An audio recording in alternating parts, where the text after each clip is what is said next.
Parish Orphans and Retrogrades. It's Timothy Gordon bringing you another quick rules for retrogrades. In this particular episode, I'll be responding to Bishop Barron yet again.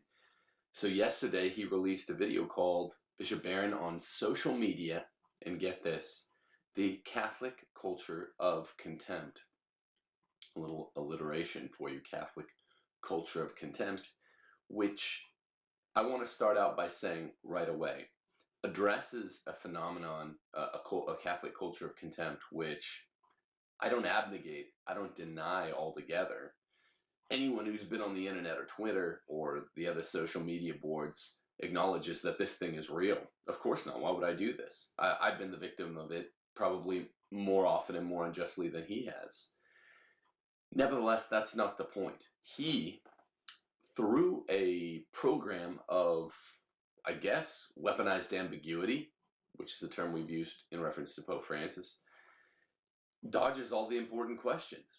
Most importantly, Bishop Barron starts out this 7-minute video on unnamed targets. He says that there are, I forget what word he used for the target, rabble-rousers on the internet, the Catholic instigators, some word or a concept like this, referring to people that had, from his 10-day-old series of tweets and comments by video, had called him out and said, Bishop Barron, your comments about the laity needing to take more of the onus for Black Lives Matter and for attacks on Catholicism writ large were undue. They were improper. And for starters, let me just say this. Bishop Barron, I gave you a filial appeal. I've given you one privately. I don't want to talk too much about that, and that was denied. I've given you one publicly now because I did precisely what you required of the laity. I stood up, I stuck my neck out. I didn't just put this on my bishop, and my bishop fired me for it, for taking on Black Lives Matter. And instead of naming the parties who did this, who you say slandered you online, more to the point, you said calumniated you. Calumny you defined as mean-spirited and unjust accusation of another person, which you reminded us all is a mortal sin.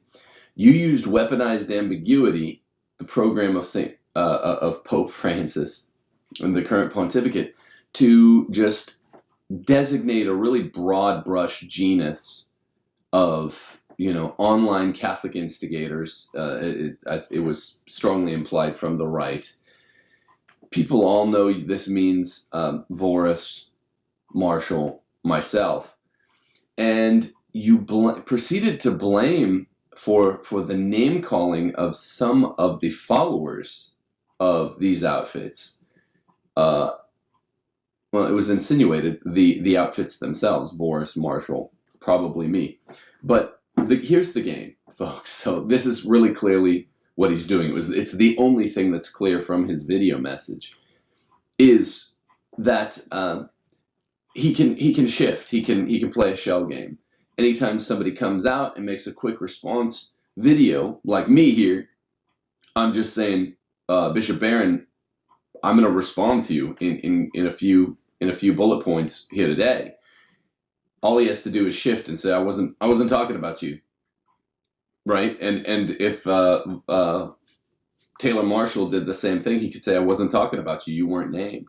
You were an unnamed co-conspirator, though he wouldn't admit as much. Maybe he would admit that he's talking about Michael Voris and Church Militant, because that pedigree of contestation, let's call it, of rivalry, is so well established. But aside from Voris, and he didn't even name Voris or Church Militant, we're all left to guess who these calumniators are, who are online saying unspeakable things. I mean, again, it's another kind of filial appeal that I'll make here today. The one that I made 2 weeks ago was honest, was sincere. I didn't call a single name, and I raised points that went unaddressed. So now I'm going to have to do it again. I don't know what Taylor Marshall said in his response video to you, but I know he's not a big name caller, right? So I'd be willing to wager there were no serious non-substantiated names being called, probably none at all in his video. I don't know, not everybody watches each other's content, but I would guess that. I'd take a wager on it. The most important thing are the issues. The issues comprise what we really have to dialogue on. And since the Francis pontificate is supposed to be marked by dialogue, I'm surprised, or I ought to be, that you didn't see fit to respond to me when I was a really direct, performed contradiction of what you said you wanted to see. Because I did what you said, I got fired by my bishop. You said the laity should act on behalf of the bishop. I acted against BLM. On June 3rd, I lost my job for speaking out against BLM. She said, I don't want the bishop staff to do all this. And later that day, I was fired by my bishop. Then by whatever that was, middle June, I appealed to you honestly. And I even paid you some compliments. I paid you no real insults at all. Went unaddressed. And then, within 10 days, you respond with this video kind of calumniating by insinuation all of those that you're squinting at being your calumniators. And by this I mean calumny, which you defined as, in the video, a mean-spirited and unjust accusation of another person. Okay. A quick sidebar here. What one gathers about dialogue in the Francis pontificate is that it only includes atheists. In your video, you said more or less that you prefer atheists over Catholics due to their anger with you. And what I really took this to mean is you prefer atheists over Catholics because I'm having to subtext and read between the lines. You prefer atheists to Catholics because they can make, Catholics that is, can make specific critiques about your exposition of Catholic ideas that atheists can't and don't, right? I mean, atheists are kind of like a tabula rasa. I think it's fair enough to say I understand that in some sense it's reasonable to us that St. Paul, when he was no longer able to evangelize the Christian Jews, he goes and he brings the gospel to the Gentiles. He's like, I'll just make the whole world Christian, the Gentile world Christian. In some sense, the Gentiles were a tabula rasa, an easier template to write Christian ideas on. I get that. I mean, St. Paul also brought the Pauline doctrines. He was pro death penalty. He was pro the Christian sword. He was thorny. He did not water anything down. And he thought, St. Paul can bring this non-watered down gospel to the entire free world without the pre-existing biases of some of, these Council of Jerusalem Christians, the already Jewish Christians who think they're better than everybody else because they're circumcised or whatever. Like, I get that. And to some extent, here again, I'll make the admission that I never hear you respond in kind, making admissions. There is a problem on Catholic Twitter. Everyone knows it. Traditionalist Catholics eating their own. You disagree about one idea, which is a guarantee for human beings that you're going to eventually disagree about one idea, and they spit you out. And they're in many cases outsized on opinion and undersized on education, on credentialed education. That's a fair charge. But the other side is true dialogue. If you are willing to enter into true dialogue with Catholics like myself or Michael Voris, And you always have avoided in history dialogue with Michael Vorse, even when you happen to be stuck in an elevator for a floor or two with him. You ought to realize that there are plenty of opportunities for you to make an Episcopal admission and say, oh yeah, mea culpa here. I'm not perfect. I'm not perfect at all. I'm, far be. I mean, just like I said about my side, Catholic traditional-minded people that have some critiques of you, they have some really valid ones. You never admit that there are any valid critiques of whatever you want to call it, center left, center right, Catholicism, wherever you consider yourself. I don't want to calumniate. But you never admit, okay, well, yeah, that's a strong point. I'll speak to that, and I mea culpa there. But you need to tone down the rhetoric. It's never bifurcated. Your responses to people like me, I guess, even though I'm never named. It's always just, oh, you're hateful. I didn't say one hateful thing in my last video to you. Within a year before that, I had written to you via Brandon Bott and said, hey, can we reconcile? Can we have some real private dialogue, even if you don't want to have it publicly? I was told, no, you're my bishop. This means that when you say you like atheists more than certain Catholics, instigators and provocateurs, I think is the word you use. What my impression of what you're saying is colored by is the distinct bias that you just want to suffer no criticism.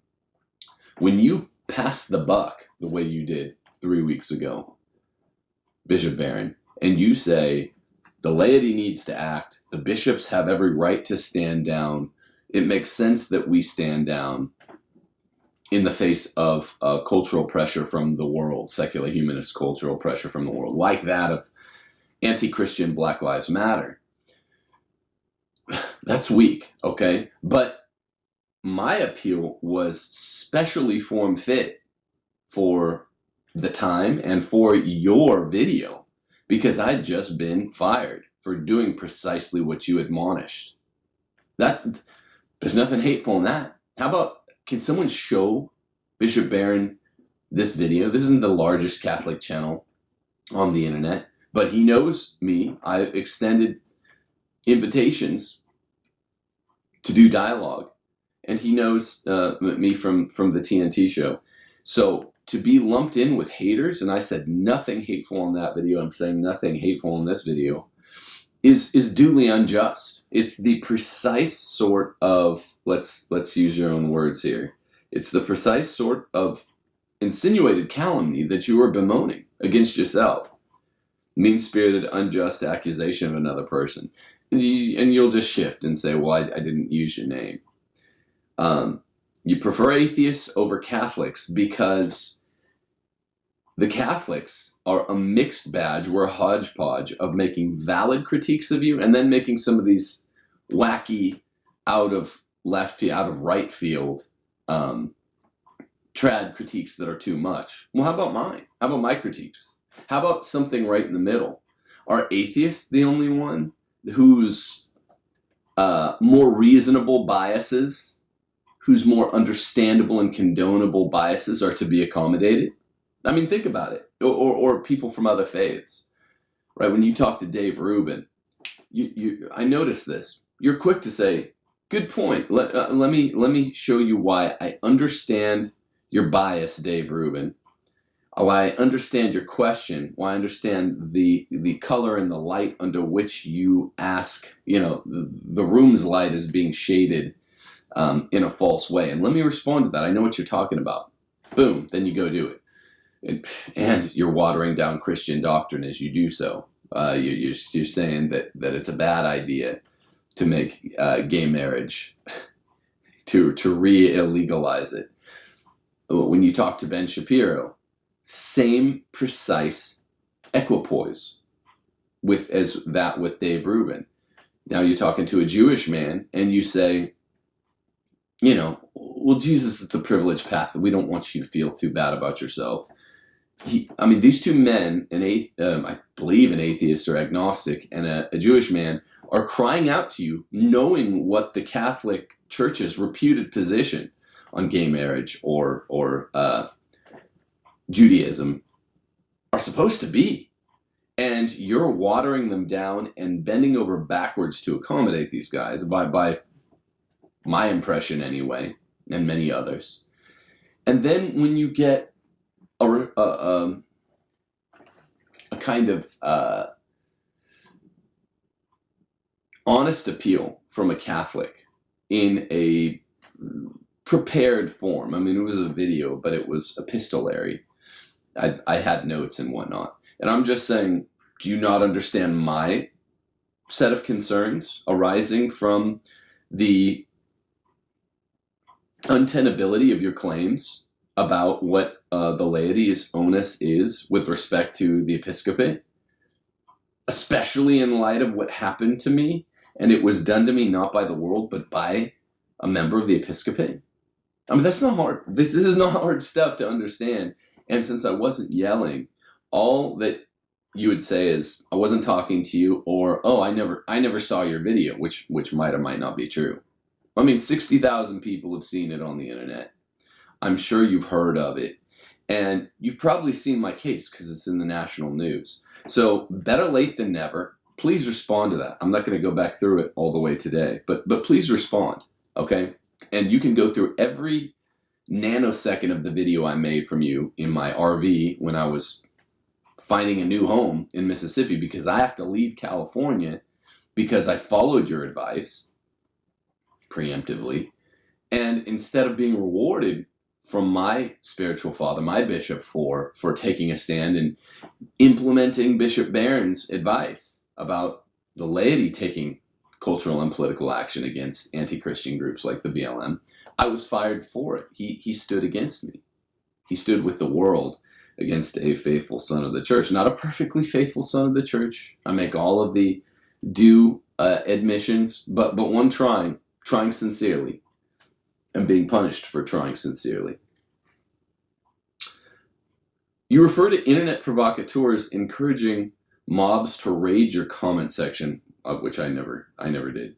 I mean, I don't remember precisely what I said, but I definitely want people to give you feedback. That's your job, is to hear from the rank and file. I mean, but certainly no retrogrades go and write hateful things, right? That's not what we do. Right? Productive, constructive criticisms, respectfully, in an equipoise of filial piety, even if we don't expect to be the filial piety to be honored in kind. You never list out the names of the people. Once again, I'm repeating myself, and I know it. So it's impossible to say, no, I didn't do that, and we get the game. It's like a spring gun, right? You open the door and you get fired upon by a shotgun. It's a trap gun.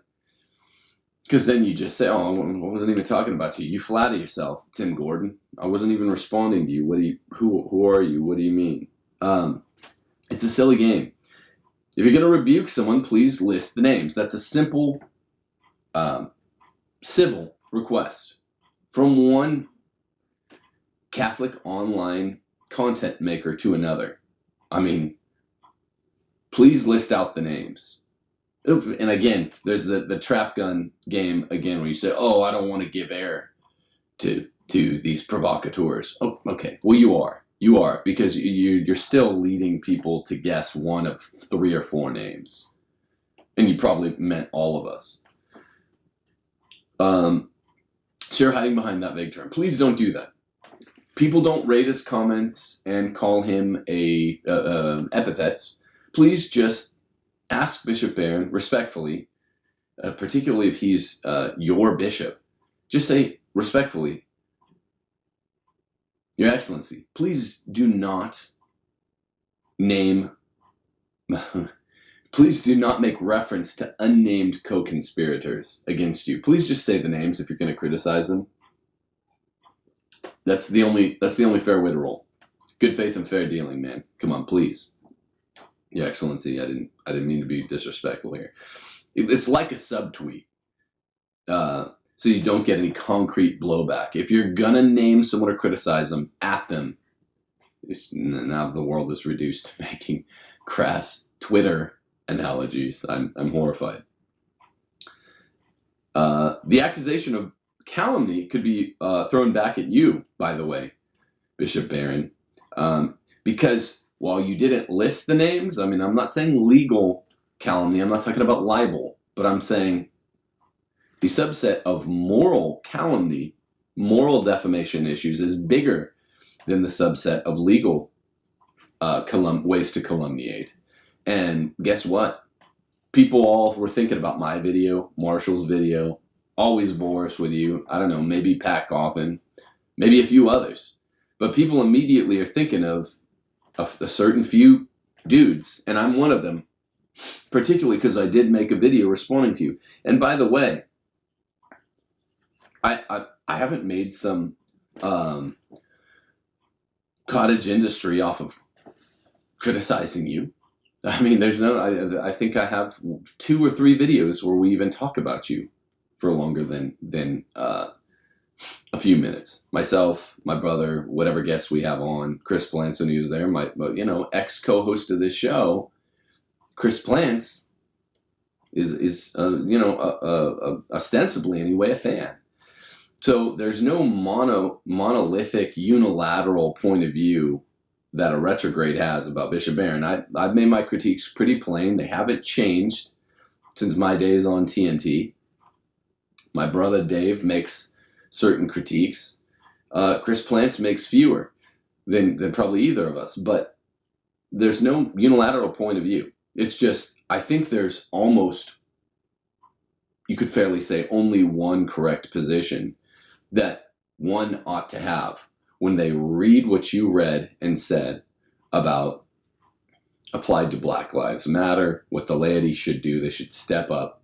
And then my response to it and the response to me by my bishop. I mean, I think there's only one reasonable point of view on that constellation of interactions, as it were. I think there's only one. It's just, hey, Bishop, I mean, I could imagine an honest friend of yours saying, this guy, Timothy Gordon, he did precisely what you said. You described in kind of general terms how the laity ought to respond to anti-Christian cultural movements like Black Lives Matter.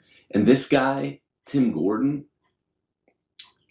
what he happened to do even before you made the video, and what happened to him is almost the perfect instantiation of the Platonic form of what you were saying to do, and yet the exact opposite happened to him than you prescribed, right? He got attacked by his bishop, family man, and you're kind of quiet on that.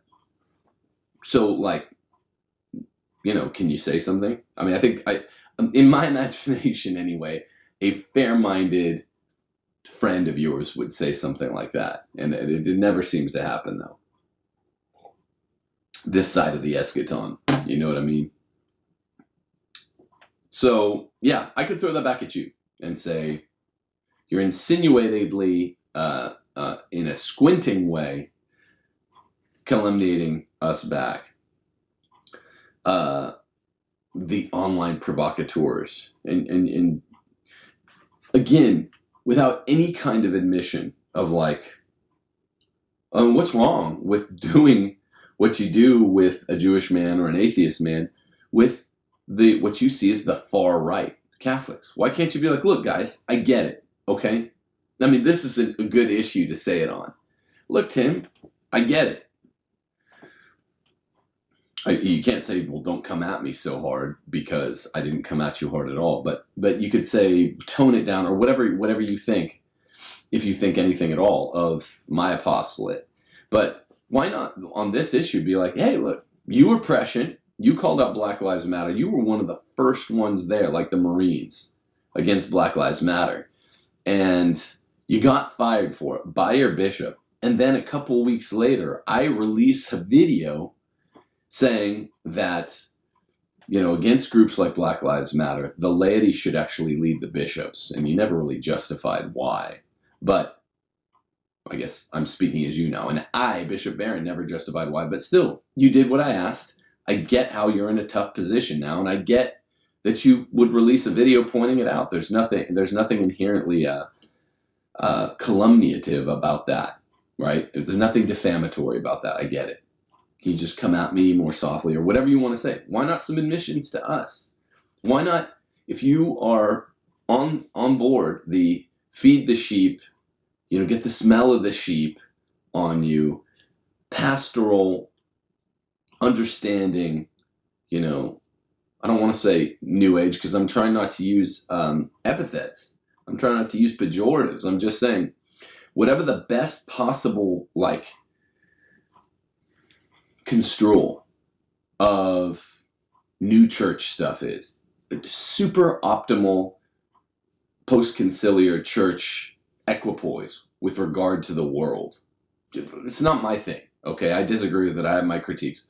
But arguendo, taken in its strongest form, if I'm steel-manning that worldview within the church instead of straw-manning it, okay, do that. Be pastoral with regard to me or Michael Voris or Taylor Marshall or the people at the Remnant or the people at wherever, to the right of them, right? Like the angry rad trads that you clearly don't feel that you are heading, you're chairing.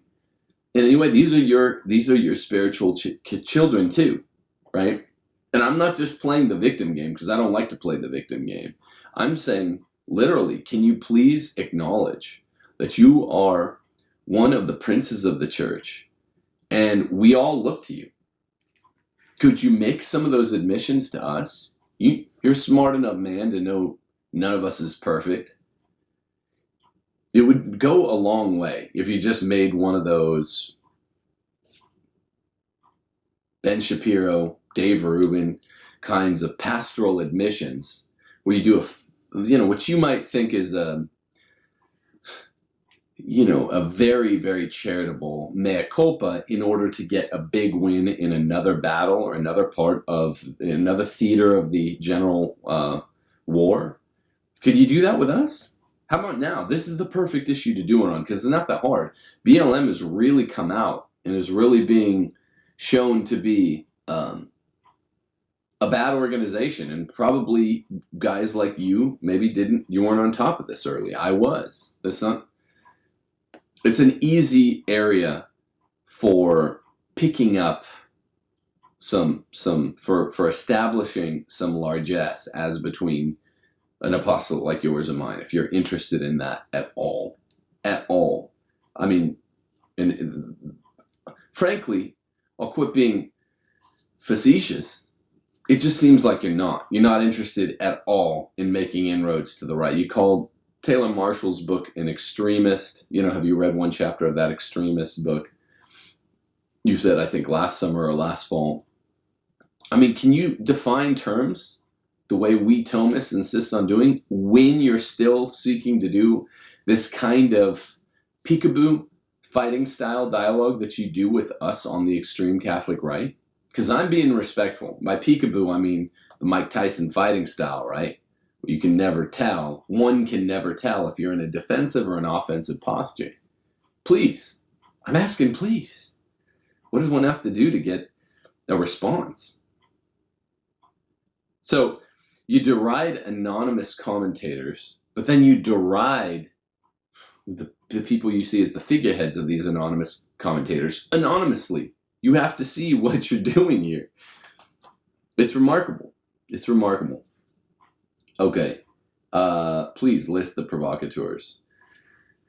My whole thing when I read and listened to what you said yesterday was a Catholic man of the left, like our pontiff, right? They're kind of out. They're out and about, and they can now show, okay, this is kind of my heyday. This has been cooked up for a while, whatever. I don't have to make any compunctions about who I am or what I hope for or, what Pachamama is. We'll talk about that in a little bit. About who my people are, who my tribe is within the Curia, the St. Gallen Mafia, who my tribe is not, the Dubia Cardinals, Rigids. It's really clear. Catholic men of the left. Now, Catholic men of the right, it's quite clear. And too often, I made this admission in my opening salvo.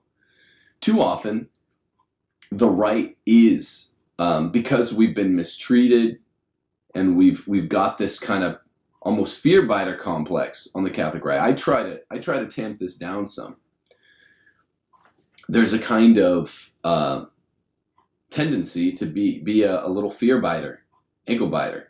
We've just been so abused, like a dog, it's very sad, like a puppy that's been abused. I know some priests like this. There's just been faithful ones that have been so mishandled over the decades that it's almost like a form of dysfunction has arisen. No one's impervious to that, okay? I try very hard to be. The Catholic right, aside from me and a few others, does not try so hard, does not struggle against our natural response to become fear biters. So that's an admission on my part about my domain, the Catholic right wing. We are sick of being treated this way, and we've just developed some bad kind of allergic responses to even the center right that I think are unproductive. And I'm trying to help overcome that. And oftentimes me admonishing, hey, look, our ideas are right. Center Catholic ideas, left Catholic ideas are wrong, but let's have good debate. Let's have robust, spirited, fair, charitable dialogue. And that doesn't always go well. It doesn't go well from the receptive position of other right-wingers. They get mad. I mean, look at the SSPX debate over Easter.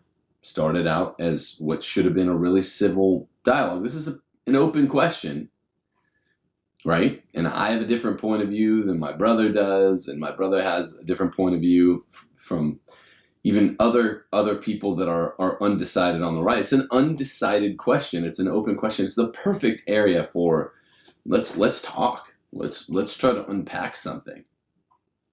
And even that goes badly. So I hear your point. But the thing about Catholic center, Catholic militant centrists, militant mods, as we call men like you, Bishop Barron, in Rules for Retrogrades, is that your position of weaponized ambiguity, once implemented by men of the Catholic left, like Pope Francis and Cardinal Martini and Cardinal Daniels and those guys, and the men of the men running the council, Yves Congar and all them, now it's their use for it is obsolete. Weaponized ambiguity, they're out. Now it seems to be the dominion of the Catholic centrists, such that I legitimately, if I were seeking to characterize you fairly before God, what is the position of one Bishop Barron? Is he center left? Is he center center? Is he center right? I would not know how to do it because it's so the domain now, Catholic centrism, of weaponized ambiguity. And that's what your entire counter critique was characterized by. Weaponized ambiguity. Really unfair. Really unfair to people at least like me. And here's why. I provided rational criticism in my video with you. Point by point, line item, easy to redline and respond criticism, if you had any interest in that. And you don't, I don't think. But I'd love to get a response. Now, what happened to me? I'm not angry at you. And I want to be respectful, and I want all of the people that watch this channel, please be respectful. This is a spiritual father. I've been critical of you. You might not make my HOF, my personal HOF of Catholic prelates, but that doesn't mean that you're not my spiritual father and that you have respect for the office and respect for your intellect, that I don't admonish being very, very cautious in tone. So please, please respond to this. Better late than never. So my rational criticism, let's talk about it really quickly. What you seem to do is when you reply in an unnamed way to me or Marshall or Steve Skojec or Michael Voris, you'll take some of the most hyperbolic comments by not me, not Steve Skojec or Marshall or Voris, and smear all of us, like monolithically, as being in the exact same vein when any one of us critiques you. Now, New York Times does the exact same thing.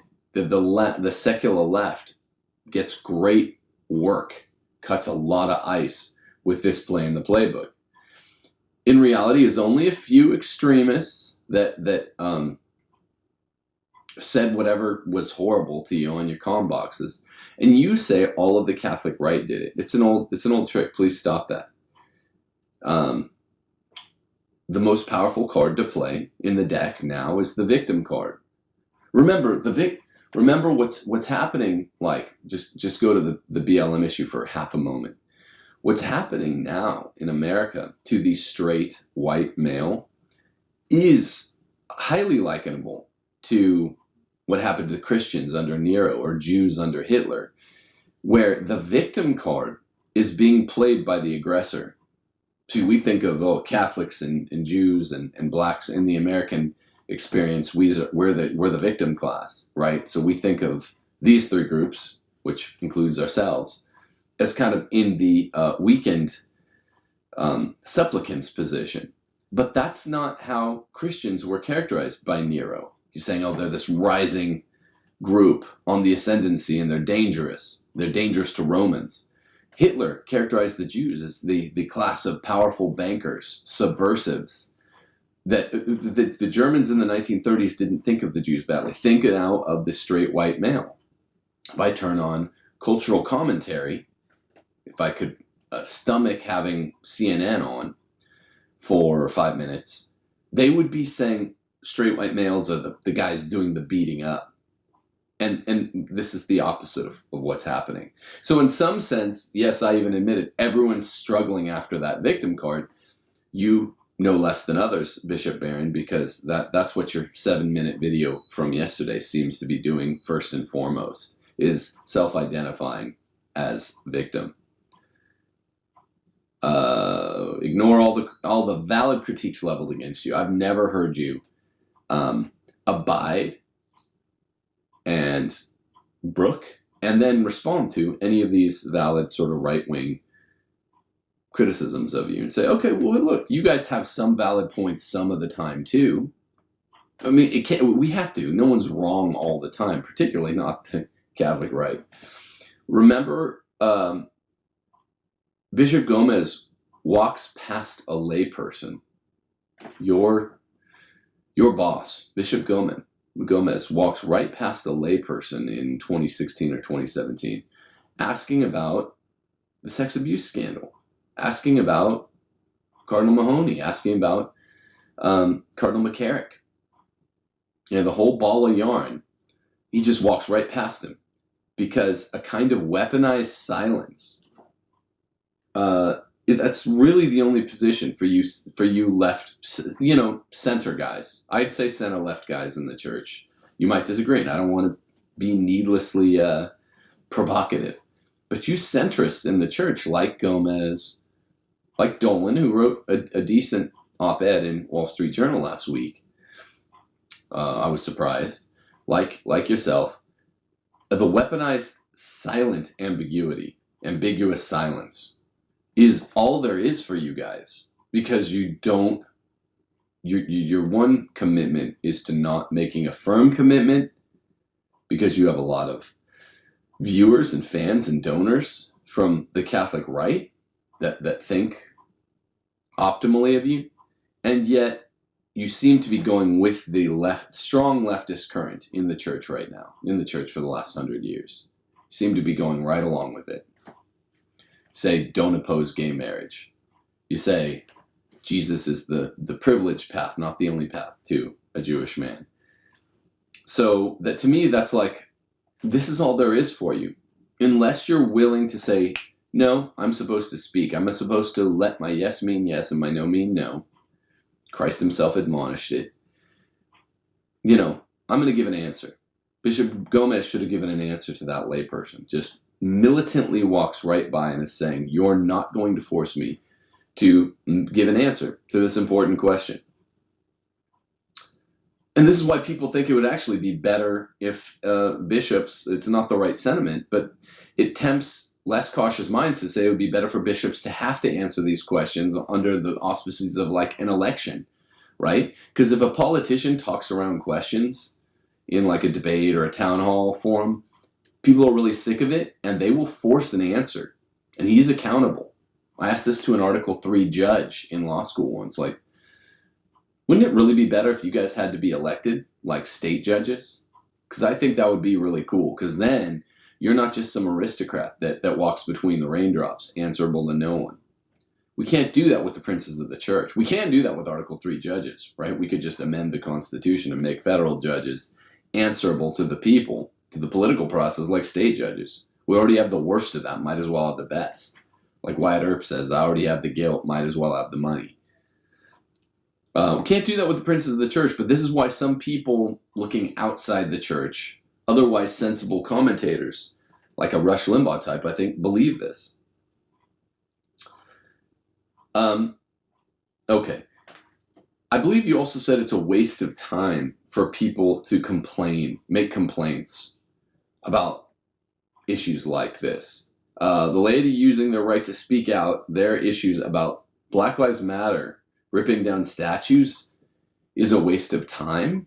I mean, I thought we were supposed to speak out distinctly because even you deem it's not a waste of time. Now we're hearing it's a waste of time. This sounds like clericalism, right? Which Pope Francis points out as one of the grave evils. He says this is what caused the sex abuse crisis, the gay molestation crisis in the church, is clericalism. Well, there is real clericalism.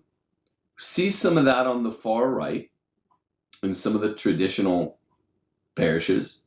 And we see it when people on the center left, if you ask me, start talking about laity running their mouths, right? Even though you know, 2 weeks ago, you admonished us to run our mouths. Well, you were just saying that, Bishop Barron, is a stalking horse. Now I see 2 weeks later as a stalking horse for don't make us do anything. You do it yourselves. But you seemingly admitted later that you didn't really ever want us to do it ourselves anyway. Even under that inappropriate, inverted hierarchical org chart in terms of blame and praise, where the bishop should do more, the laity should do less. Even then, it would be one thing if you actually meant it. No, Black Lives Matter is bad. Just you guys, laity, do it. I'd take that, man.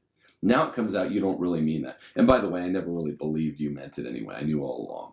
People were responding in my video to Bishop Barron, filial cry, by saying, oh, he's not going to do anything. It's not worth it. Well, I know you have a track record of not doing these things, but the appeal is still really important, logic and rhetoric to make. Because you never know whose heart is going to be converted, even a bishop's.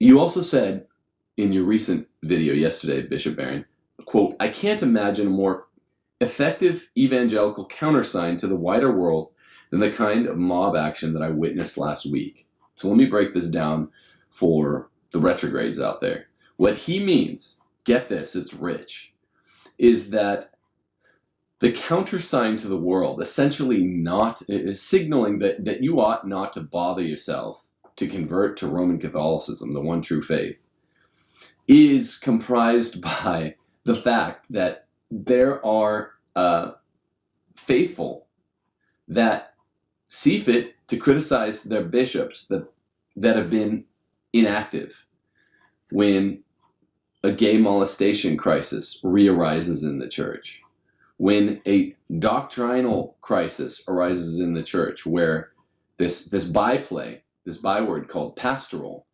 means that without changing doctrine can be circumvented obviated, sidestepped. Problem of active homosexualism in the clergy, and so forth. See, the rest of the world, I don't know who you're hanging with, but the rest of the world wants to see laity calling out more. Because I have lots of non-Catholic friends. I have lots of Protestant friends, some agnostic friends. Most of them tend to be also, like me, political conservatives. But the effective sign of contradiction to the leftism in the world that they rightly deride is to show the ultimate source of what myself and they consider right-wing ideas is Aristotelism, right? You, Bishop Barron, even characterize it this way after the council when you talk about Garrigou-Lagrange. You say he's the kind of par excellence hardcore right-wing Thomist. So I know you agree to some extent. You like the modified Thomism of, Théologie Nouvelle. No, that's fine. We're not getting into that now. The point is, it's a great sign of contradiction, not of the church, but of the world, which is an affirmation of the church, to show right-wing Protestants, right-wing agnostics, sensible moderates, if there's such a thing left anymore. The world has become so dichotomous that there aren't that many moderates left, and many of them are brainwashed to the tune of the left anyway. But it's actually a great sign of faith, and one of the modes of credibility of the church, that we are strongly admonished in Holy Scripture by St. Paul, by the actions of St. Paul, not just the words, to give a fraternal correction to bishops that we think are wrong. That's not a sign of contradiction. Now, anyone using ugly terms, the way Christine Niles, a couple months back in the reportage on the SSPX sex abuse crisis, was called some really ugly things. I agree with you, but there's always fringe wackadoodles on the internet. You're characterizing me, more Voris, Marshall, Coffin, Skojek, your critics, your sensible critics. All these guys are friends, or at least well-wishers of mine, and they're all very smart men. They're all well-educated on the issues, and they do not go around calling names the way some of our viewers do. Can't control that. Though all you can do is say, hey, don't call names. Ask questions. Ask questions as respectfully as possible. That doesn't mean you don't get a little bit salty when you're asking the question. That's fine in the heat of the blood. So I can't tell. There's a contradiction in whether or not you think the laity raising these issues of BLM are a waste of time or whether we should do it. Contradiction. I think it's a contradiction in your words that you say that all criticism is essentially reduces to the most crass form of criticism, right? Because I offered really, really genteel criticism of you, and 60,000 plus people saw it, and you didn't respond to it, and then the closest thing you gave to a response is an insinuation that I, in a broad brushstroke, along with others, victimize you, which is just nonsense. I might have asked some questions that are uncomfortable for you to answer, but that's not victimizing you. Here's what's a great witness to the church. Can you imagine a non-Catholic who's sensible about these things and knows, okay, the Catholic Church is, not supposed to have a bunch of homosexual molesters running around unchecked and unchallenged and being transferred around by their buddies. That I know is wrong, even if I'm not Catholic. That's what a lot of these people who have half a brain in the skull think about the church now. That's what everyone thinks that's half sensible. So they see those social media sites you're responding to, and seeing how Catholics respond to an article from a bishop. Most of these people are happy that people like me call it out. I'm just telling you. I mean, okay, you're going to challenge that. But it stands to reason that most people would be happy that when the bishops aren't calling it out, the faithful are. Okay? I mean, it stands to reason. What keeps people away from the church is the conspiracy of silence. That is the homosexualist culture that promotes the pederasty of mid-teenage boys and older to young men. Mid-teenage boys are just young men, and it's illegal, and it's pederasty, pedophilia, whatever you want to call it, ephebophilia. It's all really bad, and it runs with having a gay subculture in the church. And the conspiracy of silence is what turns people away. Francis's contradiction of doctrine, even to non-Catholics, turns them away.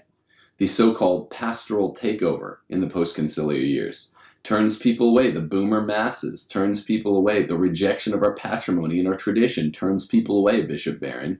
The rejection of men like me, the filial denial by our fathers, like Joseph Bishop Brennan, who reject me. Even though I did the brave thing, I stood up to BLM, I'm rejected. That turns people away, secular conservative friends. I know that for a fact.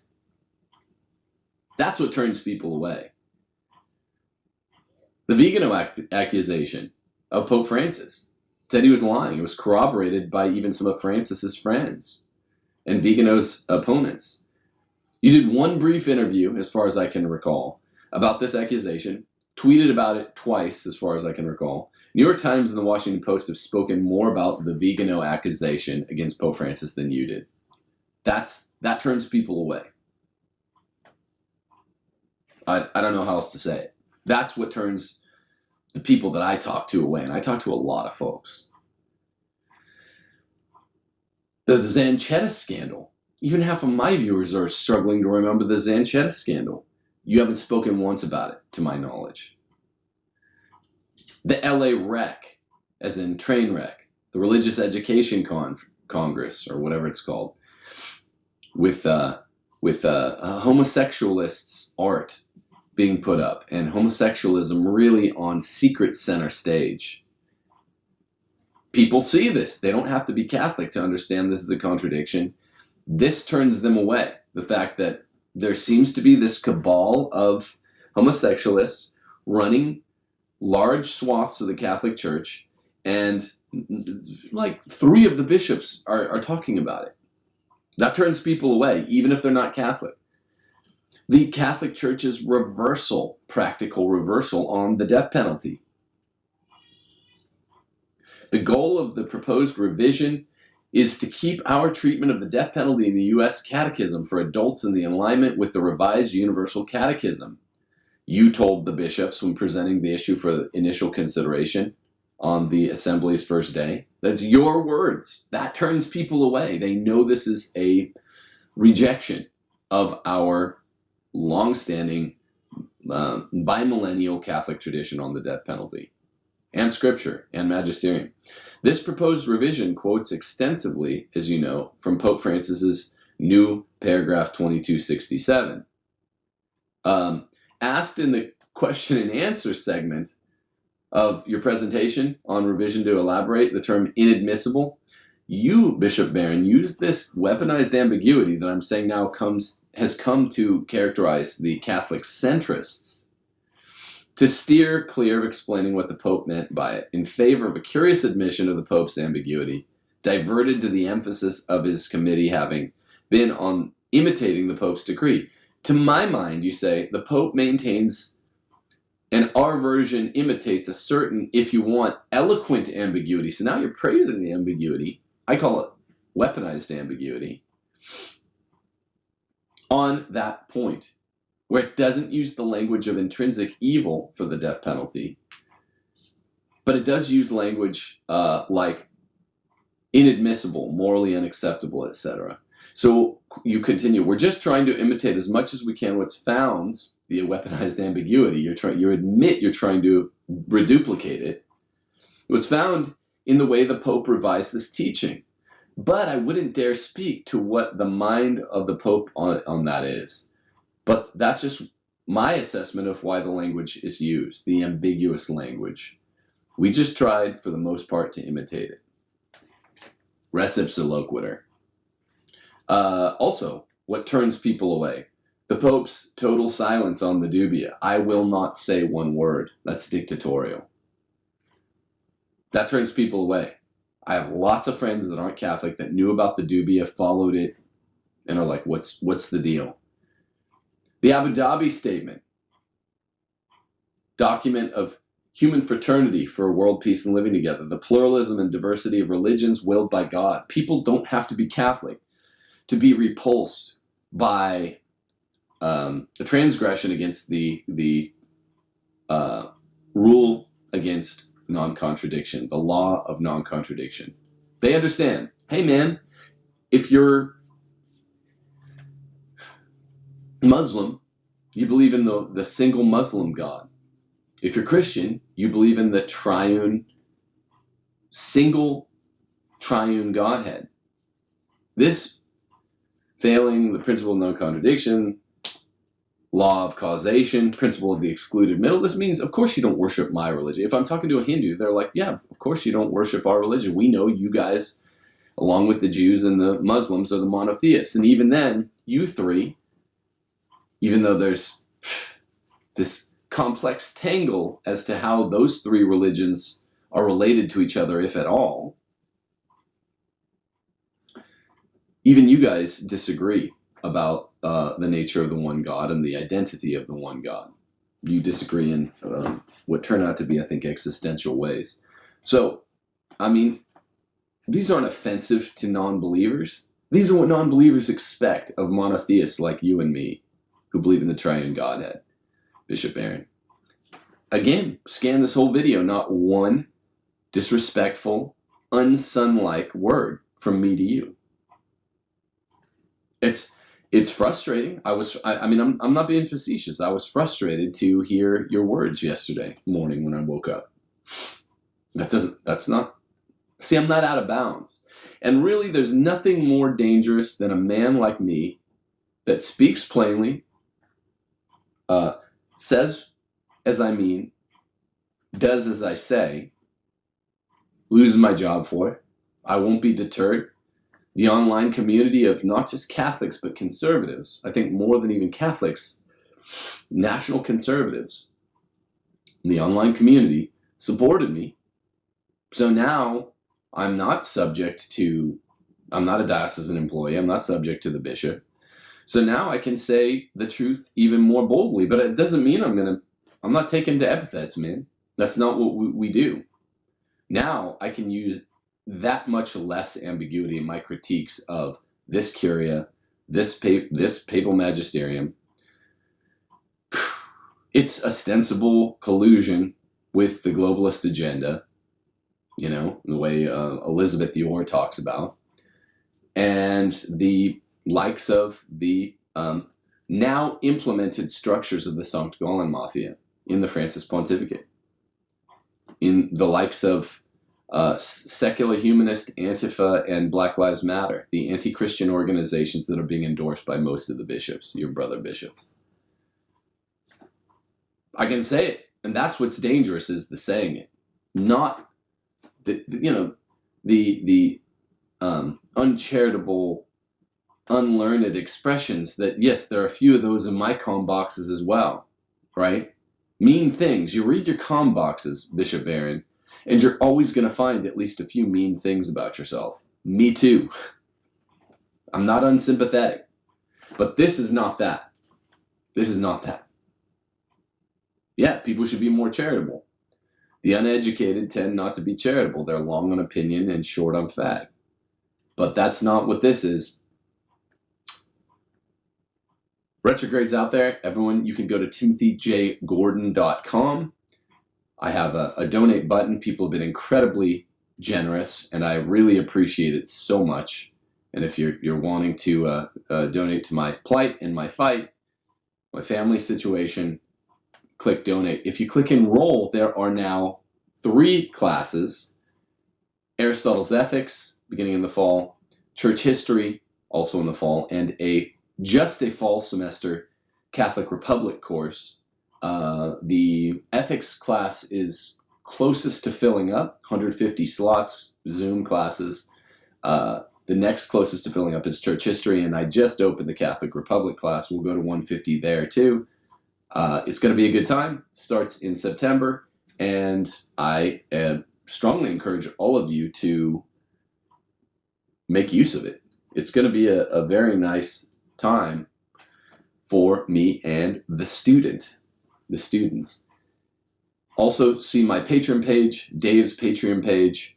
Please, please, please subscribe and like this video, and we will continue giving you good content throughout July and throughout the summer and into the fall when the classes begin. Between now and then, I remain your humble host, Timothy Gordon, and I appreciate that you tuned in today. Bishop Barron, please pray for me. I will pray for you, and no one characterize this or color it with epithets as epithet throwing, because I reject all that. Thank you. Rules for Retrogrades. Until next time, peace.